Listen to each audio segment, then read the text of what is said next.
됐어? 시작하면 돼요? 네. 자, 소셜 라이브를 지금부터 시작하죠. 배양진 기자. 네. 어서 오세요. 안녕하세요. 오늘 대휴인데 나왔다는 설이 있던데. 맞아요? 네, 휴일을 원래 오늘 쓰려고 했었는데요. 네. 그 소셜 라이브에 나오게 되면서 날짜를 바꿨습니다. 아, 그래요? 네. 그럼 휴일을 반납하고 나온 게 아니라 반납하고 나온 것은 엄밀히 말하면 아니에요. 미루고 나왔다 그거죠? 예. 그래도 하여간 고마운 일이죠. 백민경 기자. 오랜만입니다. 네. 트라우마는 워낙 이제는 너무나 익숙한 단어가 되어 있잖아요, 우리한테는. 원인은 여러 가지가 있을 수 있고, 또 그것을 치료하는 방법도 여러 가지가 물론 있을 수가 있는데, 오늘 여러분들이 얘기하는 트라우마는 무엇으로부터 비롯된 트라우마를 얘기하나요? 일단 산업재해에서 비롯된 트라우마를 취재를 했습니다. 지난번에 삼성중공업 건으로 리포트했었죠. 예, 맞습니다. 이 당시 산업재해로 인해서 이걸 목격하고 트라우마를 겪는 노동자들이 제대로 된 치료를 받지 못하고 몇 년간 방치를 당해 왔었던 시간이었는데 저희가 그 시간들을 찾아가서 인터뷰를 좀 했고요. 그리고 그런 분들을 제대로 관리할 시스템이 지금은 마련되어 있는가 이 부분도 저희가 좀 들여다봤습니다. 지금 잘 마련이 되어 있다면 뉴스가 안 됐을 텐데 잘 안 돼 있으니까 그렇겠죠. 어제 이제 문을 열었죠. 그 예. 부곡병원. 어제 개소를 한 이제 부곡병원의 영남 권역 트라우마 센터라고 처음으로 지역에 생기는 권역별 트라우마 센터가 개소를 했는데 저희가 취재를 해봤더니 사람도 제대로 못 뽑고 담당할 정신과 전문의도 한 사람도 없고 이런 문제점들이 있었습니다. 그 7개월 정도밖에 예산이 없다고 그런 게 맞아요? 올해까지. 맞습니다. 이제 대부분 그런 사고 같은 게 있으면은 또 많이 가서 상담을 받고 하려면 인력들이 주로 필요한데 그 인력들을 처음에는 한 8명 정도까지 확보를 하려고 했었는데 이제 예산이 좀 없고 그러다 보니까 7개월만 한정으로 해가지고 계약직으로 뽑고 그러다 보니까 누가 이제 전문적으로 트레이닝 된 사람들이 오지 않을 거잖아요. 그래서 공고를 냈는데 사실 지원하는 사람도 그렇게 많지 않았고 뽑은 사람도 한 명밖에 없었다는 내용입니다. 예산 당국에서 보기에는 이게 내년에도 운영을 할 정도로 효과가 있을지 확실하지 않다. 예산을 그냥 올해 분까지만 내려보냈기 때문에 어쩔 수 없었던 상황이었던 걸로 취재가 됐습니다. 근데 이제 그거 말고도 좀 궁금한 것이 그러면 거기서 트라우마 관리를 하는 거잖아요. 사람들이 찾아가면 어떻게 관리를 하고 어떻게 치료를 합니까? 제대로 된다면? 국가 트라우마 센터 권역 센터에서는 다 트라우마는 조금씩 있고 정도의 차이는 있지만 있기 때문에 저도 궁금해서 그래요. 이런 예를 들어서 포항 지진이라든지 아니면 얼마 전에 진주에서 있었던 방화 살인 사건이라든지 이런 대형 재난 사건 사고가 있을 때 그런 권역별 트라우마 센터에서 팀을 구성을 해서 현장으로 찾아갑니다. 찾아가는 서비스를 제공하는 게 기본이고요. 그 사고가 일어난 직후 이 피해자들의 상태가 좀 불안정할 수 있기 때문에 가서 이 급성기에 좀 심리 지원을 제공을 하고 상담을 제공을 하고 이분들 중에 정말 심각한 트라우마로 진행을 하는 분들이 있을 수도 있고 자연적으로 좀 괜찮아지는 분들이 있을 수도 있는데 이런 분들을 이제 전문가들이 이 현장에서 판단을 해서 정말 치료가 필요한 분들은 실제 정신과나 치료를 할 수 있는 곳으로 연계를 해주고 이런 식으로 이제 치료가 정신과 진행하게 가기 됩니다. 전 단계인 건가요? 그러면? 예, 그렇습니다.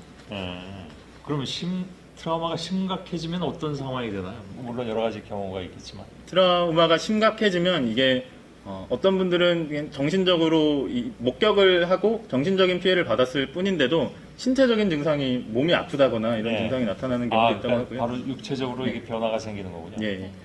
이 트라우마가 길게는 수십 년까지 지속이 되기도 하는데 저희가 서울에 있는 국가 트라우마 센터에 취재를 갔을 때는 이 담당자가 국가 트라우마 센터에서 담당하는 트라우마 피해자 중에는 고베 지진 예전에 일본에서 있었던 고베 지진의 피해자도 지금 계속해서 상담을 받고 있다. 1995년이니까 20년이 넘은 사건인데 그렇죠. 여전히 그 새벽에 일어났어요.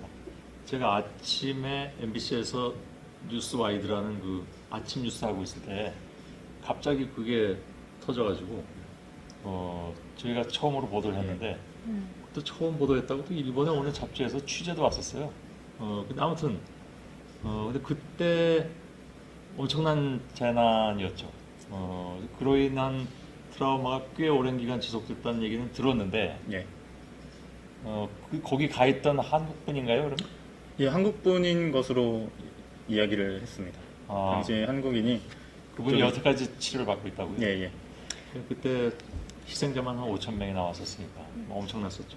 예를 들어 이번에 저희가 이제 취재했던 삼성중공업 트라우마 같은 경우는 당시에 이제 크레인 사고가 커다란 크레인이 이렇게 다가오고 세워져 있던 중간급 크레인을 이제 때려가지고 32톤급이 넘어져서 예. 그 아래 휴게실에서 쉬고 있었던 사람들이 이제 깔렸던. 굉장히 참사였죠.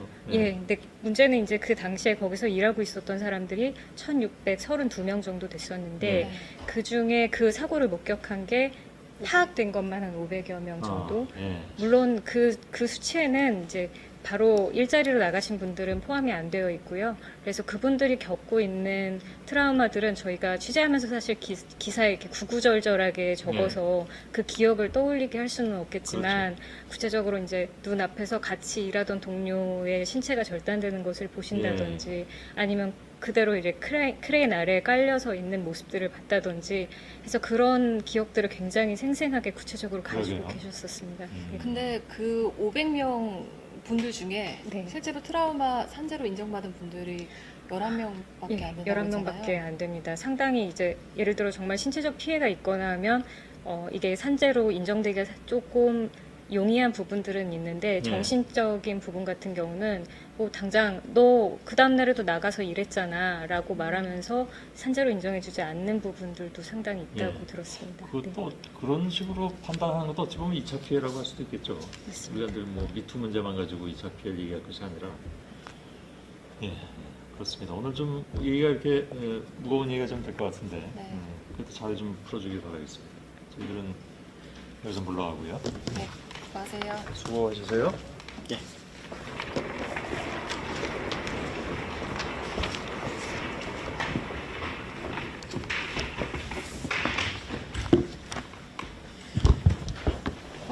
예.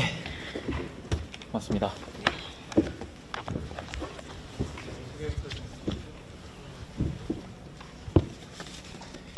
예, 선배 먼저 소개하시죠. 예. 안녕하십니까. 사실 소셜 라이브는 지금 처음 와서 긴장을 많이 했는데요. 저는 사회일보의 백민경 기자라고 합니다. 저는 그동안 이제 중앙일보에서 3년 정도 있어서 방송에 온 지는 얼마 되지 않았고 그동안 이제 정치부 그리고 또 사회일부 주로 정책부서에 많이 있었습니다. 잘 부탁드립니다. 네, 저는 사회일보에서 복지 담당하고 있는 배양진입니다. 양진 씨는 이게 이번이 처음이 아닌 거죠? 아, 네, 저는 예전에 국민연금으로도 한번 했었고요. 진주 방화살인 사건 때 또 제가 소셜 라이브를 했었습니다. 저희가 이 트라우마를 겪으신 삼성중공업 크레인 노동자들의 이야기를 사실 리포트에 다 담지 못했던 내용들도 굉장히 많이 있었어요. 저희가 그 중에 좀 꼭 전해드리고 싶었던 사연들을 준비를 했습니다. 먼저 이 크레인 사고가 일어날 때 이 머리 위에서 일어났기 때문에 소리를 듣고 사고를 알았던 분들이 굉장히 많으세요. 이 뚜두둑하는 그 크레인끼리 부딪히는 소리를 듣고 사고가 났구나 생각을 하시는 분들이 많은데 그래서 트라우마 피해자분들 대부분이 소리에 굉장히 예민한 반응을 보이는 후유증을 앓고 계셨습니다. 그런 분 한 분의 이야기를 저희가 예. 준비를 했는데 저희가 사실 여러분들을 만났고 사연들도 상당히 굉장히 들으면서도 고통스럽지만 또 이제 또 전해드려야 되는 부분들이 있는 것 같아서 준비를 해봤는데 대부분은 굉장히 우리한테 자연스럽고 또 즐거울 수 있는 소리들조차 이분들한테는 굉장히 고통으로 다가왔던 것 같더라고요.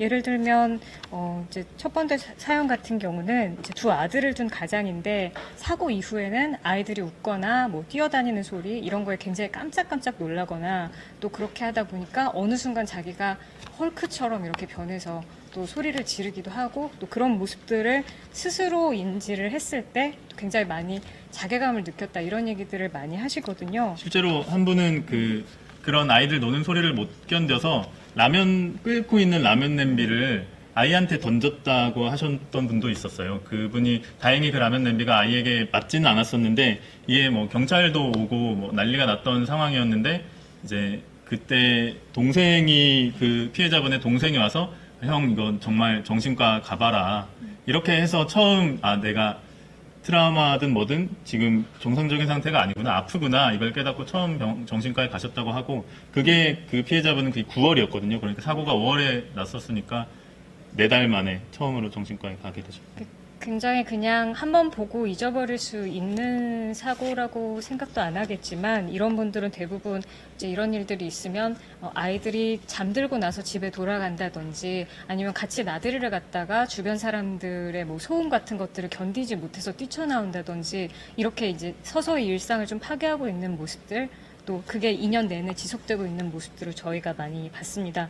또 어떤 분들 같은 경우는 이 머리 위에서 나는 소리 같은 거에 굉장히 민감했다고 해요. 그래서 무슨 엘리베이터가 뭐 문이 닫힙니다라든지 굉장히 자연스러운 소리고 아니면 위에서 이렇게 공사를 한다든지 그런 소리가 나면 굉장히 당황을 해가지고 뭐 어디로 숨는다든지 이런 일들도 일상생활 거의 불가능한 상태가 됐었다고들 합니다.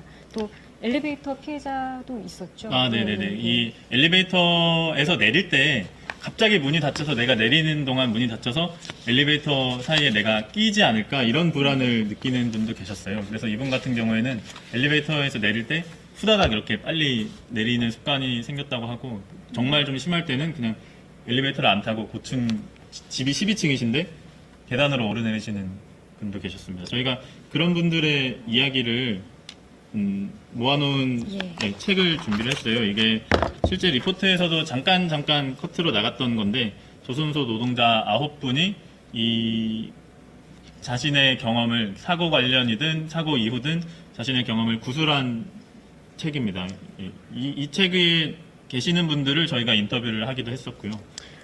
사실 뭐 이런 치료들이 시간이 지나면 자연스럽게 옅어지면 좋겠는데 그렇지는 못하고 대부분 이제 전문적인 치료나 도움들이 많이 필요합니다. 근데 저희가 취재 과정에서 또 한편 마음 아팠던 것들은 이런 취재 과정들이 제대로 이루어지지 않고 또 국가 시스템 같은 것들이 잘 되지 않고 있다는 부분들. 네, 실제로 이번에 처음에도 말씀을 잠깐 앵커께서 하셨지만 오히려 회사나 그 또 산재 공무원들, 담당 공무원들이 2차 가해를 하는 모습들도 많이 있었습니다. 네. 예를 들어서 저희가 이 책과 저희 인터뷰에서 산재를 신청하다가 피해자들이 겪은 어떤 받은 상처들을 좀 정리를 했는데 뭐 가장 많이 듣는 말로는 예를 들어서 이 산재를 신청을 하고 결과가 나올 때까지 일단 무조건 기다려라. 심지어는 이제 뭐 산재 정보 같은 거를 완전히 이렇게 잘 안내해주는 것도 없었고 이제 회사로 통보를 해줄 테니 기다려라 뭐 이런 말들이 많았고요. 또 담당자는 병원에 일단 먼저 가보라고 한 다음에 병원에서는 산재는 당연히 공단에 가서 해야지 왜 병원으로 와서 물어보느냐 이런 건들도 있었고 또 아예 어떤 산재 담당자들 같은 경우는 이게 산재가 되게 얼마나 어려운 줄 아냐. 차라리 그 시간에 일을 해라. 그래봤자 너만 손해다. 이런 얘기들도 많이 했었다. 이게 산재 담당자들 중에서도 그러니까 트라우마라는 거에 대한 인식이 사실은 거의 없었던 거죠. 맞습니다. 없었기 때문에 이게 너가 이 사고가 나고 나서도 현장에 나가서 며칠 동안 일을 했는데 이렇게 하면 산재 트라우마를 인정받기가 어렵다. 이런 식으로 이야기를 한 산재 공무원들이 이런 이야기를 했다는 게 저는 인터뷰를 하면서 좀 굉장히 화가 나는 부분이었고 이런 산재 공무원들의 이야기를 듣고 정말 산재가 안 되는구나 이렇게 판단을 하고 산재 신청을 아예 포기하신 분들도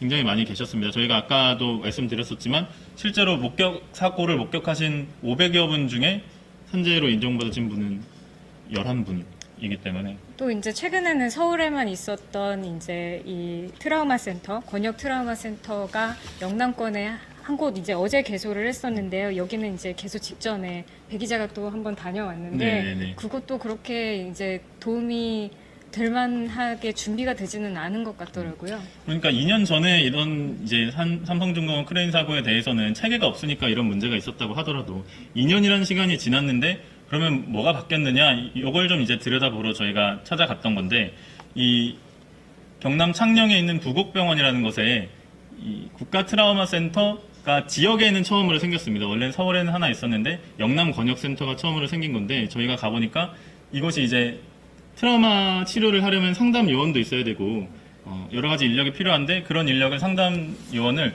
단 한 명밖에 못 뽑았었어요. 그리고 정신과 전문의가 이런 센터를 이끌 수가 있어야 되는데 정신과 전문의도 한 사람도 아예 못 뽑은 상태였습니다. 왜 그런가 하고 들여다봤더니 이 채용 공고 자체를 정규직으로 내는 게 아니라 올해 말까지 7개월까지만 근무를 하는 비정규직으로 채용 공고를 냈었기 때문에 어떤 전문성을 가진 사람들이 지원할 만한 그런 근무 조건이 아니었던 거죠. 저는 재밌는 부분이 이렇게 트라우마 센터 같은 데를 저희가 취재를 하러 가면 또 여기를 담당하고 계시는 분들은 이제 취재를 하지 말라고 하시거나 좀 비협조적으로 나오시는 경우가 있었는데 오히려 이제 이런 아픈 부분들을 좀 공개를 해줘서 앞으로 또 어떻게든 제도 개선을 위해서 좀 인터뷰를 해주셨었죠. 그때? 네네네. 네. 그게 좀 저희도 감사한 부분이었는데 이 부곡병원의 원장님께서 그 인터뷰에 굉장히 협조적으로 나와 주셨어요. 왜냐하면 이 원장님도 본인이 이제 이 국가 트라우마 센터 권역 센터를 이끌어야 하는 입장에서 사람이 이렇게 안 뽑히고 있는 그냥 병원 직원들을 끌어다가 센터를 운영해야 되는 상황이 됐었기 때문에 저희와 그 인터뷰를 굉장히 화끈하게 해 주셨었고 그 방송을 보고 저희가 그 후에 전해 듣기로는 그 파란 지붕의 그곳에서 청와대에서 이 복지부에 이게 어떻게 된 거냐. 사실은 이게 문재인 대통령의 국정과제 목록에도 들어있거든요. 트라우마 센터 설립이. 그렇기 때문에 였는지는 모르겠지만 전화를 해서 뭐 이게 어떻게 된 거냐 이런 확인을 하기도 했다고 합니다. 이 복지부 고위 관계자들은 좀 마음이 불편했을 것 같아요. 어제 개소식이었기 때문에 그 개소식 현장에 간 복지부 고위 관계자들이 저희와 인터뷰를 해주신 원장님께 한 소리를 했다는 후문도 들을 수가 있었습니다. 그런 부분들이 좀 빨리 고쳐지면 좋겠는데 뭐 앞으로도 관심을 가지고 보도를 많이 해보도록 하겠습니다. 그 국가 트라우마 센터 관련해서는 한 가지만 더 소개를 해드리려고 하는 게 이런 안심버스라고 하는 게 운영이 됩니다. 서울에 있는 국가 트라우마 센터에서 운영을 하는 건데 이 버스고요. 버스인데 버스 안에 이런 상담 장비들이 갖춰져 있어서 이 트라우마 피해자분들이 버스로 찾아오면 상담을 할 수 있는 시설이 되어 있습니다. 이게 어디로 갔었냐면요. 강원 산불 현장입니다. 강원 산불 현장에서도 이 피해자분들이 워낙 불이 활활 타오르고 내 집이 그냥 다 타버리는 그런 상황을 목격을 이런 하셨기 버스가 때문에 전국에 한 몇 대 정도 있는 거죠? 그게 문제인데요. 이게 한 대밖에 없습니다. 그래서 강원 산불이랑 진주 아파트 방화 살인 사건이랑 시기가 좀 겹쳤었잖아요. 네. 그래서 강원 산불 현장에 갔던 버스가 진주로 장장 5시간을 달려서 그러면 이 버스가 갔었고. 그 산불 현장에도 가고 네, 똑같은 또 버스가 그 아파트 방화 살인 사건 그 현장에도 가고 한 대밖에 지금 없으니까 한 대밖에 없었기 때문에 이런 주민들이 좀 불편하셨던 부분도 있을 네네네. 텐데. 이 진주 방화살인 사건 아파트 주민들이 이 버스를 굉장히 좋아하셨대요. 현장과 좀 차단이 돼서 좀 아늑한 장소에서 상담을 받을 수 있기 때문인데 이틀 만에 다시 강원 산불 현장으로 돌아갔습니다. 그래서 주민들이 일주일은 좀 있을 줄 알았는데 이제 가냐 이런 서운함을 굉장히 많이 표시를 하셨다고 합니다. 뭐 계속해서 불도 나고 있고 해서 주변에서 이런 이제 사고 피해자분들이 많이 나오고 있는데 만약에 우리가 직접 또 트라우마 피해자를 만나게 된다면은 또 해야 될 말들이 있고 하지 말아야 될 말들도 있는데 하지 말아야 될 말들 몇 가지를 좀 소개해 드리겠습니다. 그러니까 굉장히 많이 고통을 받고 있는 상태인데 좀 위로가 되지 않을 말들을 여기 복지부에서 정리해 놓은 것이 있는데 이게 정확하게 대응 지침에 있는 거죠? 네네네. 네. 현장 대응 지침에 나오는 내용이고요. 이런 예를 들어서 제가 트라우마 피해자, 범죄 피해자다 예를 들어서 그런 트라우마를 가지고 있는 사람이라고 한다면 상대방이 저한테 지금 기분 어떤지 압니다 이렇게 얘기했을 때 스스로 좀 생각해봐도 당신이 뭔데 내 기분을 안다고 하는 거야 이런 생각이 좀 들 것 같아요. 이런 뻔한 위로의 말은 좀 하지 지양해야 않는 게 하는, 좋겠습니다. 그리고 또 이제 예를 들어 이제 양진 씨가 사고를 당했는데 양진 씨의 지인분이 만약에 다치시거나 만약에 돌아가셨다라고 말했을 때는 그분을 어떻게 지칭해야 되는지를 좀 조심스럽게 물어보고 가급적 그분은 이제 더 편해지셨을 거예요. 이런 말들은 하지 않는 게 좋겠습니다. 네. 저희가 흔히 조문을 간다거나 하더라도 이런 말은 절대 해서는 안 되는 말이니까 혹시 이제 주변에 이런 피해자분들을 만나게 된다면 참고를 하시는 게 좋겠고요. 저희가 또 기사를 쓸 때 한 단어 한 단어 상당히 좀 주의하게 되는데 예를 들어 이런 트라우마를 가지고 계신 분들을 만났을 때는 지칭을 할 때 환자라고 하지 않고 보통 좀 피해자라고 얘기를 하거든요. 그래서 저희가 소개했던 리포트에도 이제 어떤 사고 피해자 이런 표현들을 씁니다. 그 피해자랑 환자의 차이를 조금 양진 씨가 네네. 이 환자라고 했을 때는 네가 지금 병을 가지고 있고 우리가 그걸 치료해 줄게 이런 인식이 좀 담겨 있다고 한다면 피해자라고 했을 때는 이 사람은 사고의 피해자이고 우리가 그 피해를 복구해줘야 되고 돌봐줘야 되는 그런 차이가 있다고 말씀을 드릴 수 있겠고 가장 그 근본적인 건 어떤 환자라고 했을 때는 그 상담을 받는 사람 입장에서 내가 이 정신과 환자가 된다고 생각을 했을 때 이 환자라는 단어가 주는 좀 그 벽의 느낌이 있거든요. 아, 내가 정말 완전히 환자가 돼버린, 그러니까 치료를 받아야 되는 사람이 돼버린 그런 느낌이 들기 때문에 그런 장벽을 좀 없애기 위해서라도 환자가 아니라 피해자다. 그 당신이 지금 느끼는 스트레스나 우울감이나 이런 것들은 뭐 병이 아니라 정상적인 것이다. 이런 인식을 좀 준다는 의미가 있습니다. 그럼 구체적으로 이런 말들을 하지 말라라는 거는 말씀을 드렸는데 어떤 말을 해야 되냐라는 게 좀 궁금하실 수 있을 것 같아요. 그러면은 아까도 잠깐 말씀드렸지만 이런 피해는 너의 잘못이 아니라서 밖에서 온 거기 때문에 이건 굉장히 인간적으로 당연한 감정이라는 거를 잘 듣고 인정해주고 그렇게 하시면 좋을 것 같습니다. 사실 우리 누구한테나 트라우마가 있고 크고 작은 뭐 어떤 트라우마를 설명하는 문서에는 그냥 굉장히 창피한 기억 때문에 이불킥을 하는 것도 트라우마라고 얘기를 하더라고요. 그러니까 크고 작은 그런 크기도 있겠지만 모두 누구한테나 좀 트라우마는 있기 때문에 실제로 그 저희가 지금은 그냥 재난 내지 사고 같은 어떤 그런 큰 피해를 입은 사람들의 이제 트라우마에 대해서 이야기를 했는데 선배 말씀하신 것처럼 트라우마라는 게 뭐 예를 들어서 가족이 죽는다거나 뭐 그런 장면을 봤다거나 아니면 이제 말씀하셨던 것처럼 어떤 범죄 피해자가 된다거나 이런 것들에서도 충분히 이 트라우마가 있을 수 있거든요. 저도 이 취재를 하러 서울에 있는 그 국가 트라우마 센터에 가서 이 담당하시는 국가 트라우마 센터 센터장과 정신과 의사인데 정신과 의사 선생님에게 트라우마가 뭐 이런 거다, 뭐 꼭 재난 트라우마만 있는 건 아니고 자살 유가족이 느끼는 트라우마도 있을 수 있고 범죄 피해자가 느끼는 트라우마도 있을 수 있고 그 일상생활에서 트라우마가 다 있을 수 있다 이런 이야기를 좀 나누다가 저도 모르게 제가 예전에 겪었던 그런 트라우마의 상황이 생각이 나는 거예요. 그래서 선생님 저도 그런 상황이 있었습니다 이렇게 이야기를 하면서 저도 모르게 눈물을 막 펑펑 흘렸었거든요. 이게 사람마다 그런 눈물 버튼이 하나씩 있잖아요.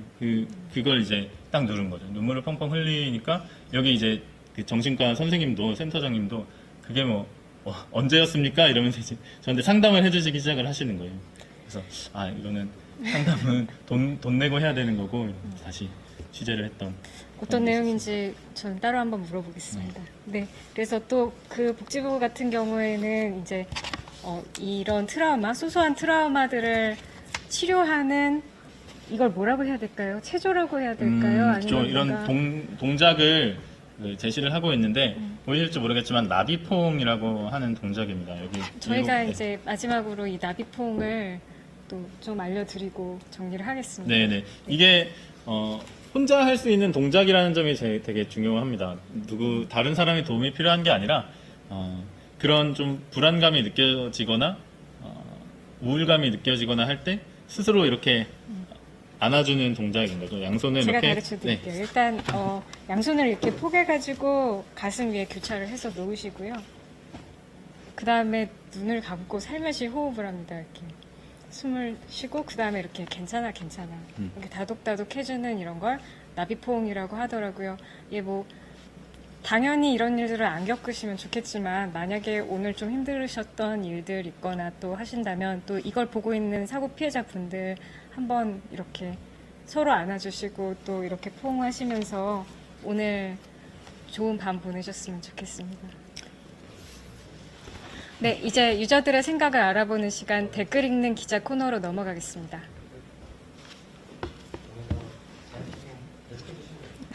네, 저희에게 이제 댓글이 왔습니다. 질문들이 오늘 굉장히 수준 높은 질문들 주셨어요. 그 하나 요거 좀 내용 하나 내용을 읽어드리면 제가- 예. 네네. 가윤한 선생님께서 취재해 보셨을 때 수도권 지역 권역 트라우마 센터와의 형평성이나 균형성 있는 설립 준비 그리고 인력 충원 계획을 준수했었는지요? 7개월 계약직으로 뽑았다고 하니 좀 난감하네요. 적어주신 것처럼 수도권에 있는 서울에 있는 그 국가 트라우마 센터 같은 경우에는 무기계약직으로 그러니까 정규직에 준하는 그 고용 형태를 갖추고 전문 요원분들이나 의사 선생님들을 뽑았는데 이 권역 이번에 이제 창녕에 생긴 영남권 권역 트라우마 센터는 그러지 않았습니다. 7개월 계약직으로 뽑았다는 것 자체가 이 사람들의 고용이 앞으로 더 유지가 될지를 알 수가 없는 상태인 거기 때문에 왜 그렇게 했느냐 이렇게 물어봤더니 정부에서는 이 권역 트라우마 센터라는 게 처음 생기는 거고 과연 정말 효과가 있을지 여기에 그러니까 일이 그렇게 많을지 아직 알 수가 없다는 거죠. 그러니까 올해까지만 해보고 내년에 또 줄게 뭐 이런 이제 생각을 했었던 것이겠죠. 근데 이게 물론 그럴 수는 있는데 그렇게 한다면 정말 전문성 있는 인력을 뽑을 수가 없고 전문성 있는 인력을 뽑지 못한다면 센터가 제대로 운영이 될 수도 없겠죠. 뭐 이런 문제점이 있는데도 뭐 말씀하신 것처럼 그런 원칙은 전혀 준수되지 않았다고 봐야 될 것 같습니다. 배 기자가 이 분야를 많이 취재를 했으니까 뭐 이런 질문도 있네요. 트라우마 센터가 제대로 자리 잡으려면 어떤 게 좀 최우선적으로 돼야 될까? 예. 트라우마 센터가 기본적으로 하는 역할은 이 재난 현장에 찾아가서 서비스를 제공을 하는 거기 때문에 아까 보여드렸던 것처럼 그럼 안심 버스가 있어서 빠르게 이제 현장을 찾아갈 수 있다든지 현장에서는 사실 굉장히 난장판이 되어 있는 현장들도 많기 때문에 상담을 받을 수 있는 좀 안정감 있는 환경을 제공하는 게 굉장히 중요하거든요.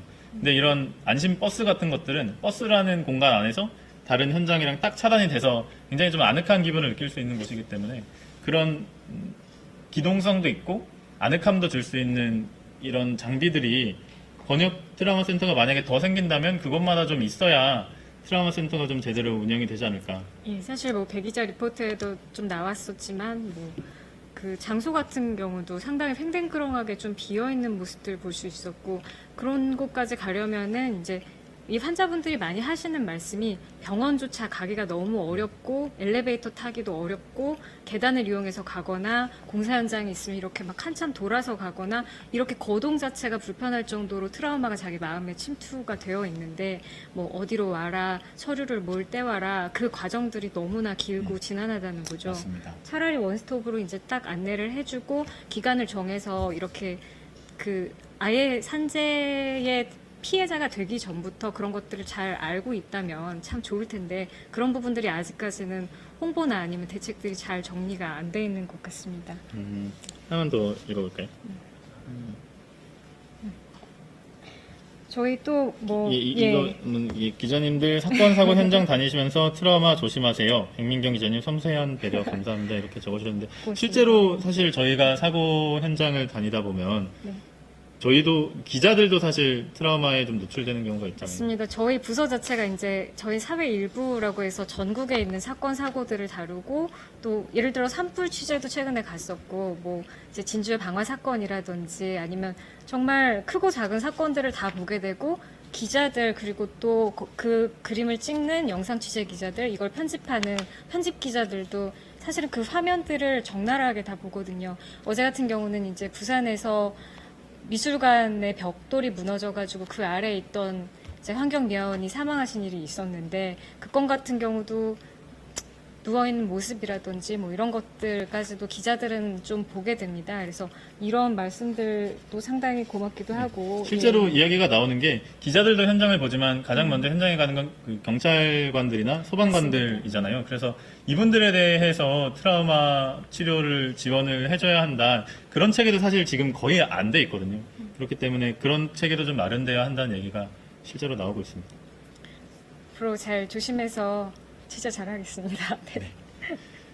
저희가 그러면 이제 마무리를 할 시간이 됐는데 아까 그 나비포옹 동작을 한 번 더 하면서 편안한 하루 보내시길 바라면서 마무리하겠습니다. 시청해주셔서 고맙습니다. 고맙습니다. 네.